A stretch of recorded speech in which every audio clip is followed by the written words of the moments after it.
Hi, everyone. I just wanted to come back and finish off what I was talking about on the last slide. This will probably only take a couple minutes, I promise. But what I was trying to explain to you is how complicated the day can get when we get immersed in activities and we forget to track our time appropriately. So one thing that I think we're all guilty of is this idea that we think we will remember what we did. And I can speak from personal experience and tell you that by the time you reach the end of your workday, whether that be 5 or 6 o'clock in the evening, even 4 o'clock in the afternoon, we tend to forget exactly what we did earlier in the day and how much time we devoted to that particular matter. So having a good system in place to track your time during the workday is crucial. Just think about, if you want as an example, just take one of your days as it is right now and think about all the different obligations you have during the day, all the different, for lack of a better word, things that you do throughout the day. Imagine tracking all of that and at the end of the day asking yourself, how long did it take me to empty the dishwasher? Or how long did it take me to drive to the store and get something? It's not so easy. So that's why I recommend these, they're not so new anymore, but online programs and apps that help us keep track of time billing of our time throughout the day. So that way, at the end of the day, we're not trying to recreate what we did. So here we are in week 2 of the semester. If you set up good habits now, all the way through the end of the semester, to track your time just for this class, I think you will start to see that the habits will begin to form.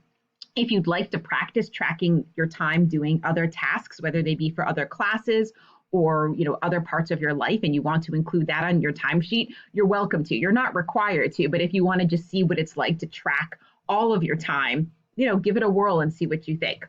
So take a look at the directions for how to track time in this class.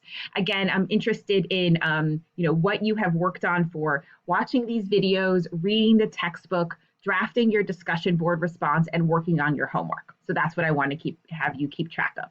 The last piece of information that I want to mention in terms of tracking your time, and I don't have a separate slide about this, is it's one thing to track the time during the day. So let's say, to use as the example again, half an hour spent on, we'll just go back to this slide. Oops, sorry about that. We'll go back to the slide here.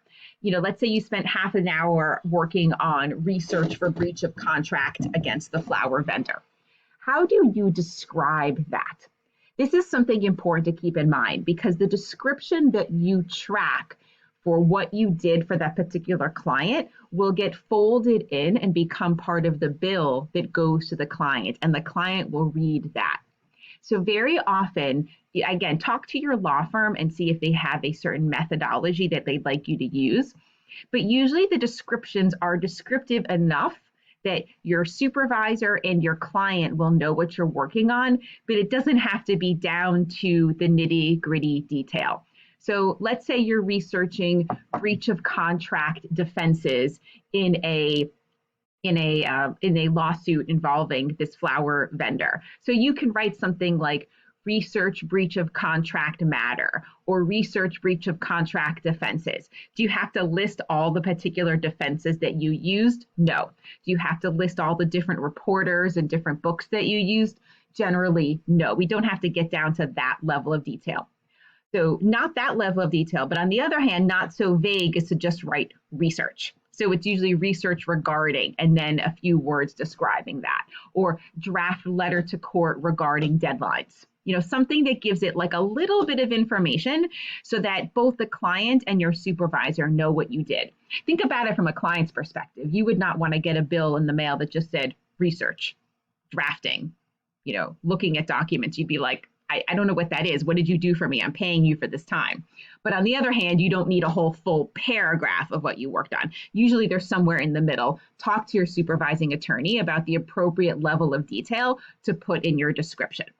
So that's an overview of billing. I look forward to looking at your timesheets. And if you have any questions, just let me know.